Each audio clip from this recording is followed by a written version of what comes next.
그들이 이 말을 듣고 마음에 찔려 그를 향하여 이를 갈거늘 스데반이 성령 충만하여 하늘을 우러러 주목하여 하나님의 영광과 및 예수께서 하나님 우편에 서신 것을 보고 말하되 보라 하늘이 열리고 인자가 하나님 우편에 서신 것을 보노라 한데 그들이 큰 소리를 지르며 귀를 막고 일제히 그에게 달려들어 성 밖으로 내치고 돌로 칠세 증인들이 옷을 벗어 사울이라는 청년의 발 앞에 두니라. 그들이 돌로 스데반을 치니 스데반이 부르짖어 이르되 주 예수여 내 영혼을 받으시옵소서 하고 무릎을 꿇고 크게 불러 이르되 주여 이 죄를 그들에게 돌리지 마옵소서 이 말을 하고 자니라. 사울은 그가 죽임당함을 마땅히 여기더라. 그날에 예루살렘에 있는 교회에 큰 박해가 있어 사도 외에는 다 유대와 사마리아 모든 땅으로 흩어지니라. 한 사람의 믿음은 그가 죽을 때 드러나게 됩니다. 저는 여러분이 스데반처럼 살 뿐만 아니라 또한 스데반처럼 죽을 수 있는 그 믿음이 있기를 축복합니다. 오늘 본문에 앞서서 사도행전 7장에 보게 되면 스데반의 긴 설교가 나오죠. 자, 우리 다시 한번 보도록 하겠습니다. 오늘 처음 설교를 듣는 사람도 있을 수 있기 때문에 스데반이 누구입니까? 스데반은 초대교회 수천 명이나 되는 사람 가운데서 단 7명이 선출되었을 때 그 7명 가운데 들 만큼 훌륭한 사람이라는 것이죠. 초대교회는 아무나 집사를 세우지 않았다고 했죠. 초대교회가 집사를 세웠던 원칙이 뭐죠? 세 번째 반복합니다. 첫 번째는 성령이 충만한 사람, 두 번째는 지혜가 충만한 사람, 세 번째는 칭찬받는 사람이었습니다. 성령이 충만하다는 말은 뭐였죠? 그렇죠. 예배 삶, 공적으로는 예배의 삶을 사는 사람이었고 개인적으로는 말씀과 기도의 삶에 충실했던 사람이라는 것이에요. 성령께서는 인격적이기 때문에 우리가 요청하지 않으면 충만 임할 수가 없는 것입니다. 자, 두 번째, 지혜가 충만하다는 것은 무엇을 의미한다 그랬죠? 맡겨진 자기 일에 일 처리를 잘 해내는 사람이라는 거예요. 그러니까 믿음은 좋은데 일은 못해, 그게 아니라 일도 잘 해내는 사람이라는 것이죠. 자, 세 번째, 칭찬받는 사람이라는 것은 그의 인성에 대한 칭찬이라는 것입니다. 다시 말하면 다른 사람들과 더불어서 일할 줄 아는 사람, 연약한 자를 도울 줄 아는 사람, 그리고 어떤 업무가 주어졌을 때 이끌어갈 수 있는 그 리더십도 있는 사람, 그 자가 바로 칭찬을 받는 사람이라는 거예요. 이런 사람들은 사실 이 세 가지가 갖춰진 사람은 어딜 가서나 환영을 받습니다. 어딜 가서든지 무슨 일을 해서든지 그에게는 성취가 있게 되고 언젠가는 잘 될 수밖에 없는 그런 사람들이라는 것입니다. 이런 사람들이 교회에만 있는 것이 아니라 가정에도 직장에도 있게 되면 그 사람은 그곳에 축복이 되는 사람이 되는 것이에요. 저는 우리 교회 성도들이 어딜 가서나 당신은 우리의 가정에, 우리 직장에 축복입니다 하는 그런 말을 듣는 사람이 되길 바랍니다. 우리 교회 비전의 세 번째가 바로 다음 세대를 양육하는, 다음 세대를 키우는 교회예요. 우리 교회가 어떤 다음 세대를 키울까 했을 때 그 지표가 되는 오늘 이 집사님들의 모습이 바로 이것이라는 거예요. 그가 성령 충만한 사람, 그가 지혜로운 사람, 그가 칭찬을 받는 사람이라는 것이죠. 외적으로만 그런 것이 아니라 그 사람의 실제의 이 성품과 인성과 능력이 바로 그런 사람이 되기를 바란다는 거예요. 그래서 우리 교회뿐만 아니라 우리 교회 자녀들도 이 원칙이 적용되기를 축원합니다. 초대교회가 선출한 7명의 집사들은 신앙적으로나 일적으로나 관계적으로나 인성적으로 그들은 인재였다는 것입니다. 자, 그런데 그 7명 중에서도 그 수천 명 중에서 7명을 뽑았고 그 7명 중에서도 가장 첫 번째 나오는 인물이 바로 스데반이라는 거예요. 그래서 우리 지난번에 보게 되면 스데반은 그가 성령과 은혜가 충만해서 가는 곳마다 큰 이적과 기사를 행하였었고 민간에게 복음을 전하면서 다루는 그런 사람이 바로 스데반이었다는 것입니다. 또한 스데반은 지난 시간에 보았듯이 이 스데반이 복음을 전할 때 스데반에게 나와서 말싸움을 하는 사람들이 있었죠. 논쟁을 벌이는 사람들이 있었다는 것입니다. 그들은 스데반에게 당할 수가 없었죠. 스데반의 성경의 지식뿐만 아니라 그에게 지혜가 있었기 때문에.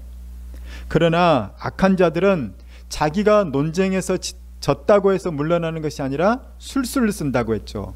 어떤 술수를 썼습니까? 거짓 증인들을 매수하여서 스데반을 고소한 거예요. 증거를 날조했다는 것입니다. 증인들의 고소로 인해서 스데반은 산헤드린 공회로 잡혀가게 됩니다. 고소의 내용은 이랬습니다. 스데반이 성전과 율법을 모독했다는 거예요. 종교사회였던 이스라엘에서 제일 큰 죄는, 사람을 죽인 것보다 더 큰 죄는 뭐냐면 신성모독이죠. 그 신성의 장소가 성전이었고 그 내용이 바로 율법이죠. 그럴 때 성전과 율법을 모독했다는 것은 이건 엄청나게 중요한 중대 사안입니다. 때문에 스데반의 재판에는 보통 사람이 나온 게 아니라 이스라엘의 최고 지도자인 대제사장이 오게 된다는 거예요. 대제사장이 직접 나서서 스데반을 신문하고 있습니다. 그때 스데반은 자기 자신에 대해서 변론을 하죠. 그 내용이 바로 7장 내용입니다. 스데반의 변론, 그리고 스데반의 변론의 핵심은 이렇습니다. 당신들은 내가 율법과 성전을 모독했다고 하지만 실상 율법과 성전을 모독한 사람들은 당신들입니다 하면서 스데반이 논리적으로 쫙 성경을 풀어줍니다. 그러면서 무슨 얘기까지 하면 당신들은 조상 때부터도 하나님을 거역했습니다. 그 수많은 선지자들의 말을 듣지 아니하였고 오히려 선지자들을 죽였던 자들이 바로 유대인 당신들의 조상들 아닙니까? 당신들은 지금 당신들의 조상들과 똑같은 우를 범하고 있습니다. 오히려 당신들이 성전과 율법을 모독하고 있습니다. 얼마나 유대인들이 화가 났겠어요. 저 스데반이 조상 욕을 하는 거예요. 그리고 자기들 욕을 하는 것이죠. 스데반은 거기서 멈추지 않고 계속해서 얘기하죠.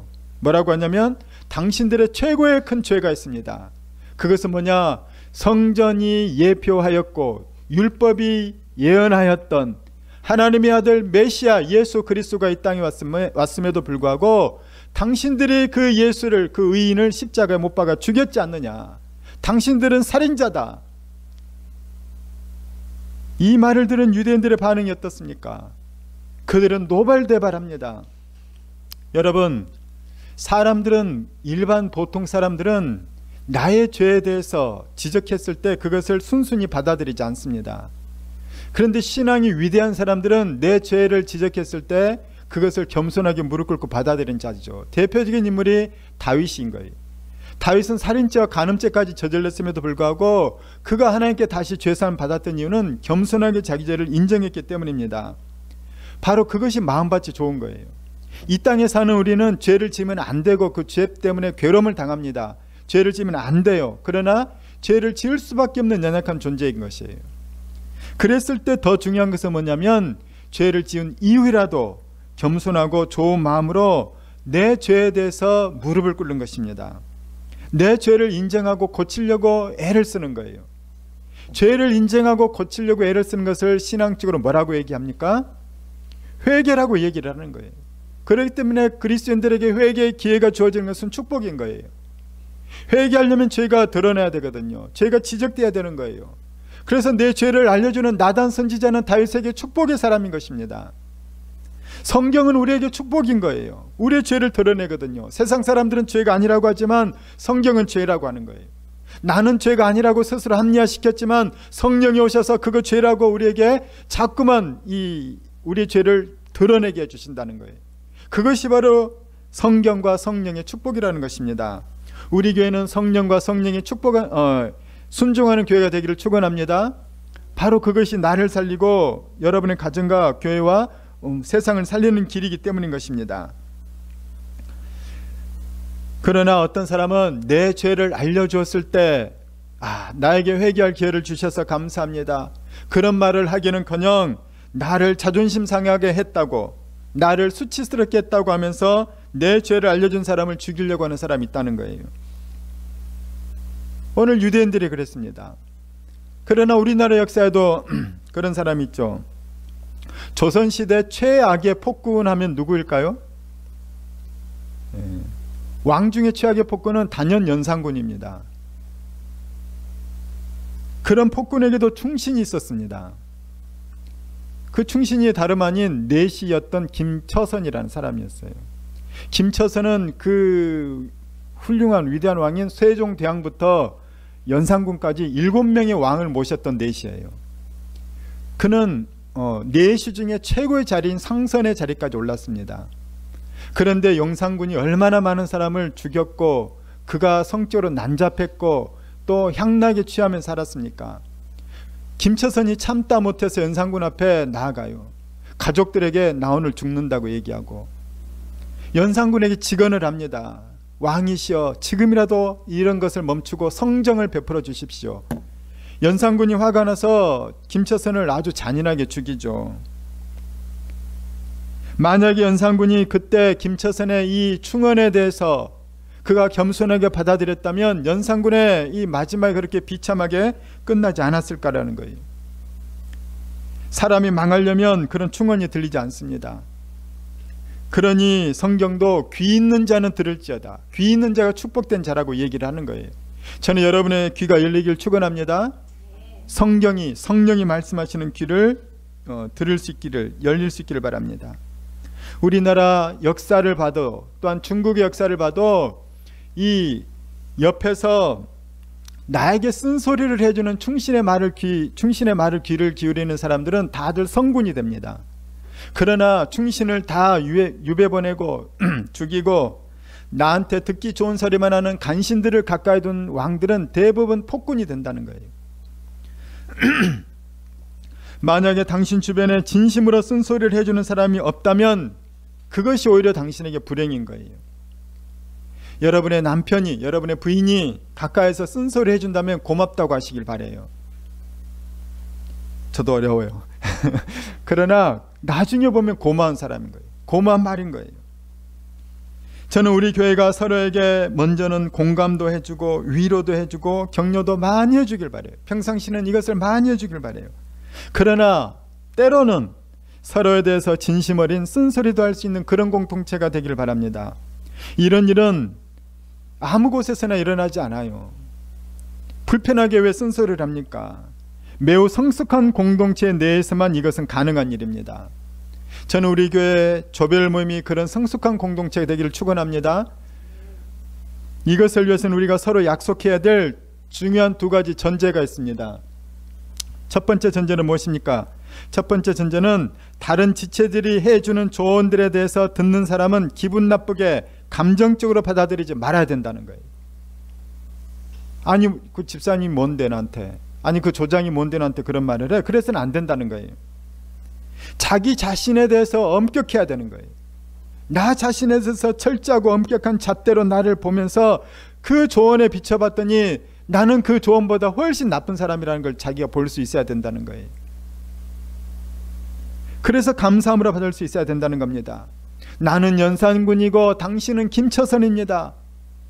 저의 잘못을 깨닫게 해주셔서 감사합니다. 나를 살리는 말씀을 주셔서 감사합니다. 그렇게 우리가 겸손하게 들어야 된다는 것입니다. 그 다음에는 다른 사람이 그럴 때 우리가 또한 이해를 해야 되는 거예요.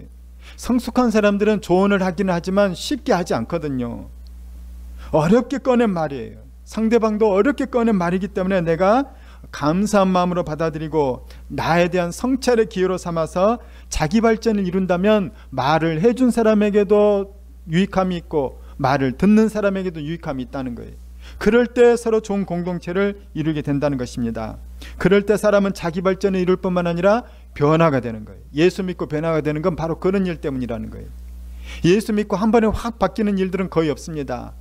날마다 조금씩 변화되는 거예요. 그 변화는 나의 연약함을 인정할 때부터예요. 그래서 그런 좋은 말 있잖아요. 오늘의 나는 어제의 나보다 더 나은 사람이 되겠다. 내일의 나는 오늘의 나보다 더 나은 사람이 되겠다. 그는 나를 발전시키는 사람인 것입니다. 그것을 흔히 얘기할 때는 성숙이라고 얘기하는 거예요. 나는 날마다 성장한다. 나는 날마다 성숙한다. 이거를 신앙적인 용어로 뭐라고 표현하냐면 성화라고 얘기합니다. 그리스도인은 날마다 성화되어 가는 사람이에요. 예수 믿고 칭의 의롭다함을 인정받았지만 거기서 끝나는 게 아니라는 거예요. 의롭다함을 인정받은 그 사람의 그 연약함과 부족함이 있기 때문에 말씀으로 내가 깎이고 다듬어져서 날마다 성화되어 있고 날마다 성숙해 가야 된다는 것입니다. 그러기 위해서 첫 번째는 나의 연약함을 인정한다는 것입니다. 그리고 나의 성숙함을 위해서 나에게 쓴소리 해주는 사람에게는 감사한 마음을 품으십시오. 그 당시에는 물론 인간이기 때문에 기분이 나빠요. 근데 나중에는 카톡이나 뭘 다른 방법으로라도 선물을 보내시라도 감사를 표현하길 바래요. 그러면 그 나에게 쓴소리 해준 사람은 오히려 미안함을 느껴서 더 나를 위해 기도해 줄 거예요. 자, 두 번째 전제가 있습니다. 나의 잘못을 깨닫게 해주는 이런 그런 상호간의 소통이 있는 공동체. 두 번째 전제는 다른 사람들에게 조언을 해주는 사람은 함부로 말해서 안 되는 거예요. 생각난 대로 말해서는 안 되는 거죠. 거슬린다고 막 얘기하면 안 된다는 거예요. 그리스도인의 삶의 표준은 늘 성경이 돼야 되는 거예요. 먼저는 내가 말씀 안에서 확신이 섰을 때 조언을 해줘야 되는 것입니다. 성경 전체의 메시지에 하나님이 창조하신 그 인간의 온전한 성품에 근거해서 하나님의 성품에 근거해서 내가 조언을 해줘야 된다는 것입니다. 특히 다른 사람의 잘못이나 죄를 직언해 줄 때는 반드시 기도하고 해야 되는 거예요. 조모임할 때도 할 말 있을 때는 주님께 먼저 기도해야 되는 거예요. 속으로 주님, 내가 조언을 해줄 때 내 주관적인 생각이 아니라 성경의 가치관에서 나온 말이 나오게 해주시옵소서. 그리고 성령께서 함께 해주셔서 저에게 할 말과 지혜를 주십시오. 느헤미야는 나에게 학자의 혀, 에스라죠, 학자의 혀라고 했는데 주님, 내가 지혜로운 학자의 혀가 되어서 말을 하게 해주시옵소서. 그렇게 기도한 이후에 성령을 의지해서 말을 하라는 것입니다. 물론 그렇게 한다고 해서 상대방이 다 받아들이는 거 아니에요. 상대방의 마음밭에 따라서 잘 받아들이는 사람도 있고 안 받아들이는 사람도 있어요. 그러면은 내가 기도하고 성경에 근거해서 정말 신중하게 얘기했다면 안 받아들인다고 상처받지는 말하는 것입니다. 왜냐, 나는 할 일을 행했을 뿐이고 그 선택은 상대방에게 이제 공이 넘어간 거기 때문에 내가 더 이상 상처받거나 뭐 어떻게 할 이유가 없다는 것이죠. 오늘 유대인들은 스데반이 자신들의 잘못과 죄를 직언해 주었을 때 이들은 엄청나게 화를 냅니다. 그들은 마음에 찔림이 왔음에도 불구하고 스데반, 네가 감히 하면서 스데반에게 향해서 이를 간다는 것이죠. 자, 우리 54절 말씀 같이 읽겠습니다. 시작. 그들이 이 말을 듣고 마음에 찔려 그를 향하여 이를 갈거늘. 사람들이 다 믿는 게 아니에요. 사람들이 다 성령 충만한 게 아니라는 거예요. 다 겸손한 게 아니라는 거예요. 유대인들은 어릴 때부터 평생 하나님을 믿고 율법을 암송했지만 그들은 진실된 그리스도인, 진실된 신앙인들이 아니었다는 것이죠. 여러분, 교회 안에도 마찬가지입니다. 교회 안에도 육에 속한 사람이 있고 성령에 속한 사람이 있다는 것을 알아야 돼요. 육에 속한 사람들은 신앙적인 직언에 대해서 절대로 받아들이지 않습니다. 육신으로 받아들여요. 다시 말하면 감정으로만 받아들인다는 거예요. 또는 내 이익으로만 받아들이는 거예요. 육에 속한 사람들은 알아듣지도 못하고 받아들이지도 않습니다. 고린도 교회가 문제 많은 교회가 바로 그런 이유 때문인 거예요. 고린도 교회에 그런 자들이 많았다는 것입니다. 자, 고린도전서 2장 14절 말씀 시작. 육에 속한 사람은 하나님의 성령의 일들을 받지 아니하나니 이는 그것들이 그에게는 어리석게 보임이요 또 그는 그것들을 알 수도 없나니 그러한 일은 영적으로 분별되기 때문이다. 그러니까 교회 다닌다고 해서 듣는 게 아니라 성령의 사람, 육에 속하는 게 아니라 영에 속한 사람, 성령의 사람만이 성령의 일을 들었을 때 그것에 대해서 지혜롭게 들리는 거예요. 근데 세상 사람들은 성령의 말씀, 성경 말씀을 전하면 어리석다고 얘기하거든요.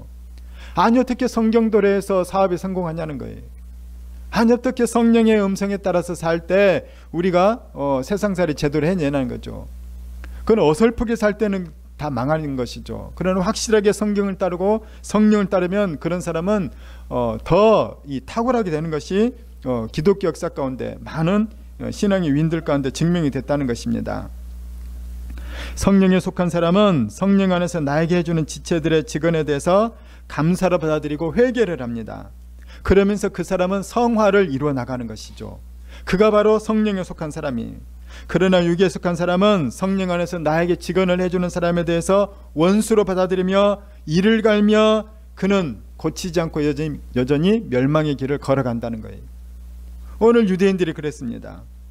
육에 속한 사람들은 육신적인 생각으로 받아들이기 때문에 그들은 성령의 말씀을 어리석게 여기고 들어도 깨닫지 못합니다. 저는 우리가 영안이 열리길 축원합니다. 성령으로 말씀을 듣고 성령으로 말씀에 순종하길 바라요. 유대인들은 성령의 감동이 아니라 육신적으로 하나님 말씀을 들었어요. 그렇기 때문에 그들은 겉으로는 하나님을 떠받들었지만 속으로는 자기 자신을 우상으로 섬겼습니다. 유대인들이 충실한 것이 무엇이냐면 내 기분이었고 내 생각이었고 내 이익이었어요.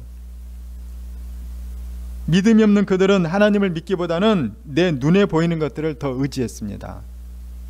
제가 유대인들에 대해서 공부를 했더니 유대인들은 우리 현대를 신앙이 좋은 유대인들도 넷에 관한 관념이 그렇게 깊지 않대요.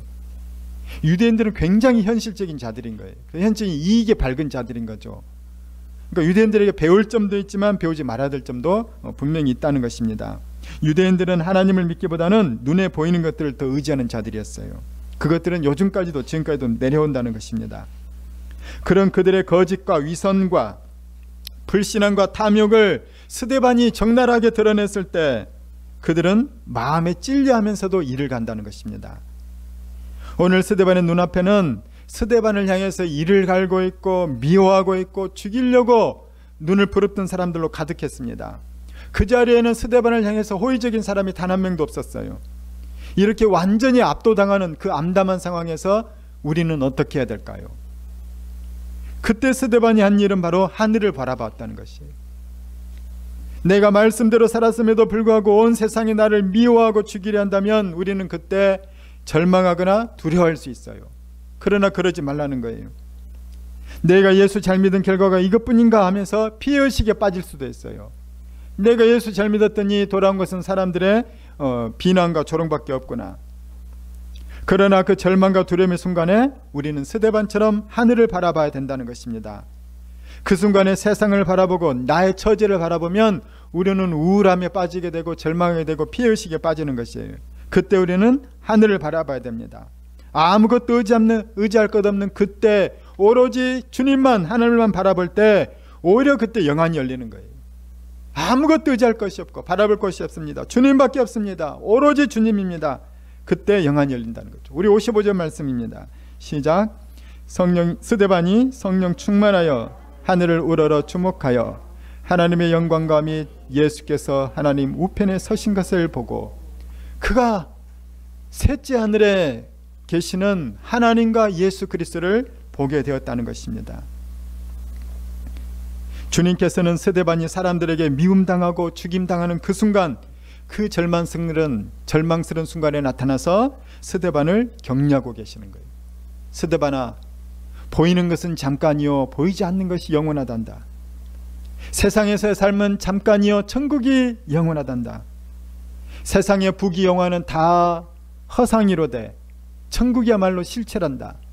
주님은 그것을 스데반의 영안을 열어서 알려준 거예요. 그러니 저들을 두려워하지 말아라. 그러니 스데반 포기하지 말아라.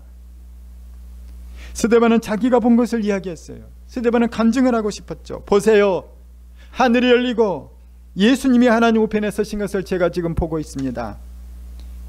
영적인 일을 믿지 않았던 유대인들은 그게 듣기 싫어서 큰 소리를 지르고 귀를 막습니다. 스데반에게 오히려 달려들어서 그를 예루살렘 성 밖으로 끌고 나갑니다. 그리고 높은 바위에서 떨어뜨려 그를 패대기를 치죠. 분노한 유대인들은 커다란 돌을 들어 스데반을 향해 내리쳤습니다.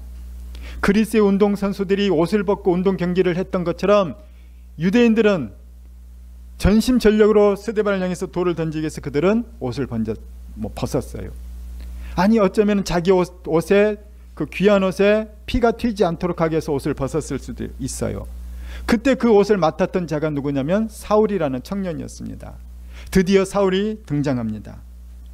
유대인들은 스데반을 향해서 일제히 죽을 때까지 힘껏 돌을 던졌습니다. 고통 가운데 있던 스데반이 부르짖었어요. 이거는 스데반의 아파요. 제 아프니까 살려주세요. 이런 외침이 아니었습니다. 스데반은 예수님께 기도했습니다. 그 말씀이 바로 59절 말씀입니다. 시작. 그들이 돌로 스데반을 치니 스데반이 부르짖어 이르되 주 예수여 내 영혼을 받으시옵소서 하고, 스데반의 기도는 주 예수여 내 영혼을 받으시옵소서. 내게 천국을 약속하신 주님, 영생과 구원을 약속하신 주님, 내 영혼을 받으시옵소서. 이 기도는 십자가에서 고통 가운데 죽어가시던 예수님께서 하나님께 하셨던 기도와 닮아 있다는 것이에요. 스데반의 기도는 예수님과 닮아 있습니다. 누가복음 23장 46절 시작. 예수께서 큰 소리로 불러 이르시되 아버지 내 영혼을 아버지 손에 부탁하나이다 하고 이 말씀을 하신 후 숨지시니라. 그리고 이어서 60절에 나오는 스데반의 마지막 부르짖음을 한번 보시기 바랍니다. 60절입니다. 무릎을 꿇고 크게 불러 이르되 주여 이 죄를 그들에게 돌리지 마옵소서. 이 말을 하고 자니라. 스데반은 그렇게 죽었습니다. 14절에 예수님의 기도와 흡사합니다. 우리 같이 한번 읽겠습니다. 시작. 이에 예수께서 이르시되 아버지 저들을 사하여 주옵소서. 자기들이 하는 것을 알지 못함이니이다 하시더라. 스데반은 죽어가면서까지 마지막까지 주님의 발자취를 따랐습니다. 왜냐하면 스데반 속에는 오직 예수님으로 가득했기 때문인 거예요. 그랬기에 스데반은 예수님처럼 살았고 예수님처럼 죽을 수 있었다는 것입니다. 스데반은 절망과 두려움의 순간에 하늘을 바라봤습니다. 그는 살기 가득한 사람들 앞에서도 주눅들지 않고 내가 믿는 성경에 대해서, 내가 만난 예수님에 대해서 그는 담대하게 전했습니다. 스데반은 또한 자기가 죽어가는 그 순간에도 내 영혼을 받으실 주님께 대한 소망을 고백하였고, 나를 미워하며 나를 죽이고 있는 저 사람들을 향해서도 주여 저들의 죄를 사하여 주옵소서 하면서 용서와 화해의 기도를 하였다는 것이에요. 그리고 스데반은 세상을 떠났습니다. 그런데 이 스데반의 이토록 감동적이고 아름다운 이야기는 훈훈한 감동으로 끝나지 않는다는 거예요. 그냥 이렇게 감동받고 끝나면 얼마나 좋을까요? 이 스데반의 죽음은 더 큰 비극으로 이어집니다. 스데반을 죽인 유대인들은 더욱더 독이 올랐어요. 예루살렘 교회는 유대인들에게 큰 이제 박해를 받고 있습니다. 많은 성도들이 잡혀가서 감옥에 갇히고 말았습니다. 여러분, 내 가족 가운데 누군가가 잡혀가서 감옥에 있다면, 내가 감옥에 있다면, 말이 쉬운 거지 너무나도 절망적인 거죠. 스데반의 죽음은 예루살렘의 온 교회를 괴롭게 했습니다. 성도들은 더 이상 견딜 수가 없었죠. 그래서 예루살렘 성도들은 예루살렘 성을 떠나기 시작했습니다. 여기까지 보면 스데반의 죽음은 헛된 죽음이며 오히려 교회에 화를, 불행을 가져오는 나쁜 사건이라고 볼 수 있는 거예요. 아주 허무하고 나쁜 사건. 그러나 하나님은 이 엄청난 불행의 사건마저도 선으로 바꿔버리신다는 거예요. 예루살렘에서 성령을 받고 예수님을 잘 믿으며 사랑으로 하나 되었던 그 초대교회 그 아름다운 교회가 왜 박해를 받아야 됩니까? 그러나 그들은 박해를 받고 그 멋진 공동체에서 훈련받고 사랑받았던 성도들은 전 세계로 흩어지고 말았다는 거예요. 스데반의 죽음 사건은 하나님께서 그리스도인들을 전 세계로 흩어버리게 하는 계기가 되는 사건이 되었다는 거예요. 이것은 인간적으로 보면은 이해가 안 가는 어리석은 사건이죠. 불행한 사건이에요. 그러나 성령 안에서 이것을 보게 되면은 이것은 놀라운 하나님의 예수님의 예언의 성취라는 것을 보게 됩니다. 예수님께서는 승천하시기 전에 제자들에게 이렇게 말씀하셨어요. 사도행전 1장 8절 말씀입니다. 시작. 오직 성령이 너희에게 임하시면 너희가 권능을 받고 예루살렘과 온 유대와 사마리아와 땅끝까지 이르러 내 증인이 되리라. 오늘 사도행전 8장 1절에 보게 되면은 예루살렘 성도들이 어디로 갑니까? 예루살렘 안에만, 우리 서울에만 모여있던 성도들이 전국으로 흩어지는 거예요. 유대 전체로 흩어질 뿐만 아니라 미워하고 적대시했던 사마리아 땅까지도 가게 됩니다. 더 나아가서는 모든 땅, 전 세계로 흩어졌다는 거예요. 이 일은 결국 전 세계로 복음이 흩어지는 시작이 되는 사건이 되었다는 거예요. 즉 이제부터 온 세상을 구원하는 하나님의 본격적인 선교가 시작됐다는 거예요. 초대교회 선교의 시작은 스데반의 죽음부터 시작되는 거예요. 복음은 예수 그리스도 한 사람의 죽음으로 인해서 수많은 영혼들이 구원받는 것입니다. 이것이 기쁜 소식인 거예요.